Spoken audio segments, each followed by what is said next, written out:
In our review of the film Little Miss Sunshine, we already talked about 15-year-old Dwayne, who sees his dream of becoming an Air Force pilot shattered when he discovers he's colorblind.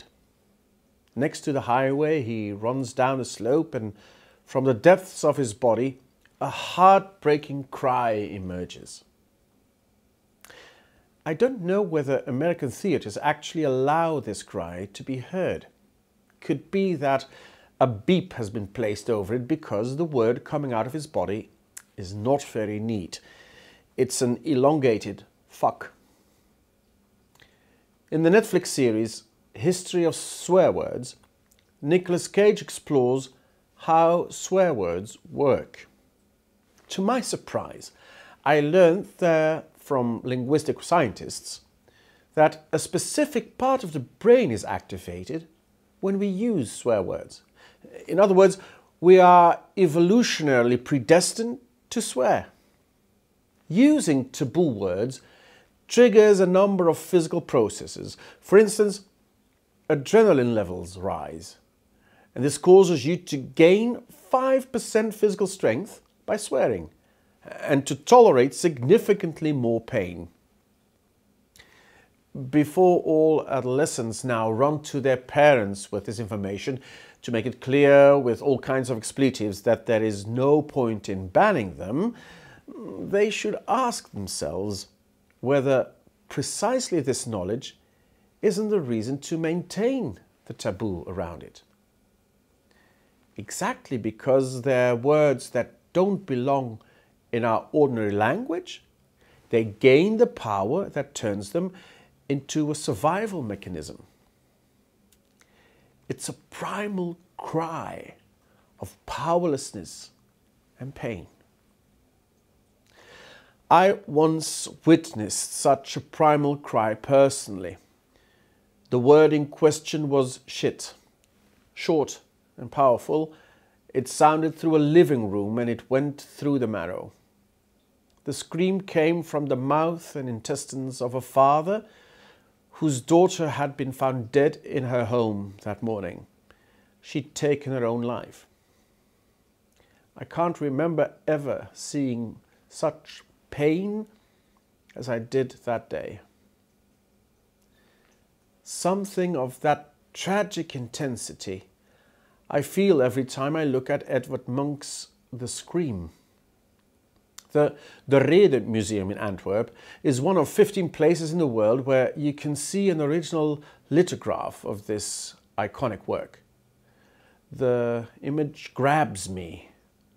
Connoisseurs call The Scream a psychic self-portrait. Edvard Munch's life was marked by anxiety, pain, and depression. Experiences of loss and death left a deep impression on him, and his art is an attempt to express his tormented soul. Perhaps this is why the Norwegian artist created so many versions of The Scream. He produced 4 paintings and 45 prints of the lithograph. Each version represents the primal cry. Fuck from Dwayne's mouth. Shit in the living room of parents who have found their child dead. However, the connoisseurs tell us there is a misunderstanding about the Expressionist's painting. You think the character in the foreground is screaming, but that's apparently not how Munch himself saw it. It is nature screaming. The person in the foreground perceives the primal scream of creation and shares in the distress. At the same time, the character tries to protect himself from it by holding his hands before his ears. We know that all nature groans and suffers travail, always on, writes the Apostle Paul to the Christians of Rome. In every primal cry, we connect with the pain that transcends us as individuals. In Antwerp Cathedral, there is an ancient gravestone of a gentleman called De Bruyn. The stone in question indicates that he's been widowed 3 times. So much sadness.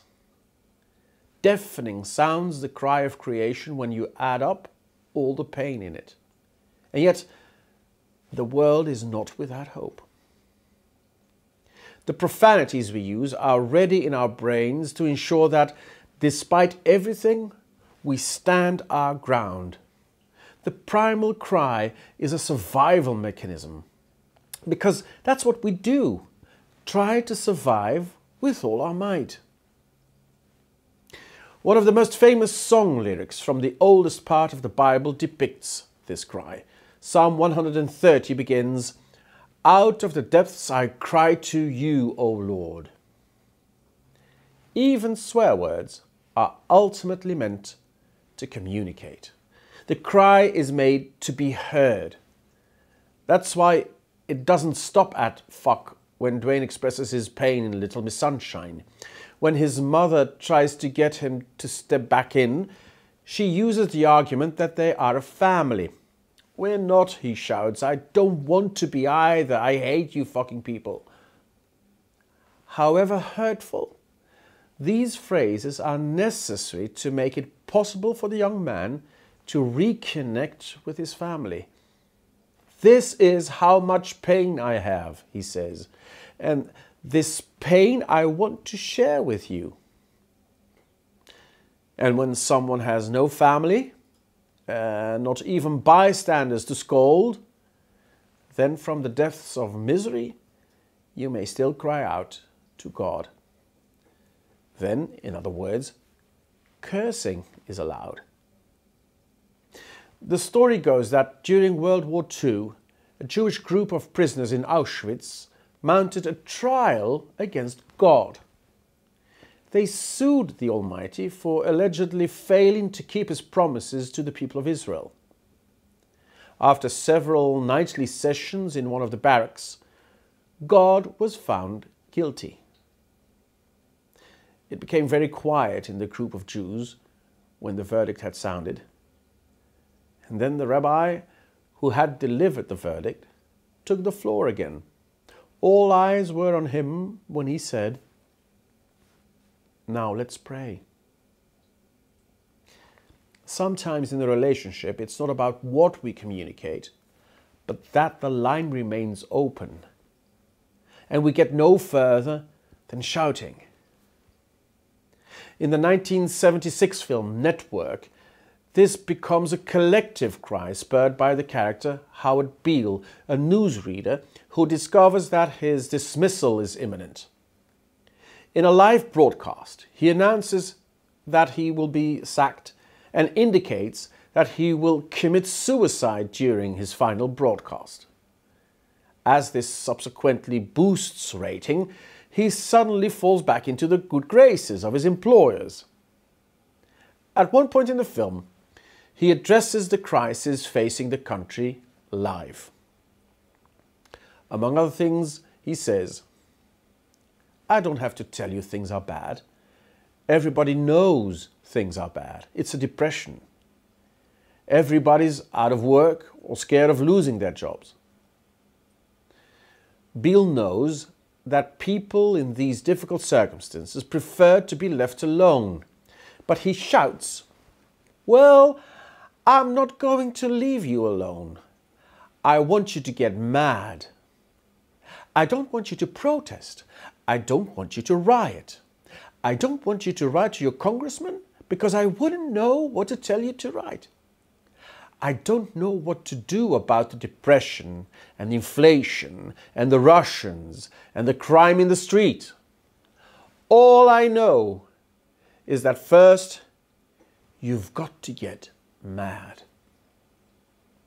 And then he prompts his viewers to get up, get out of their seats, go to the window, stick their heads out and shout, "I'm mad as hell and I'm not going to take this anymore."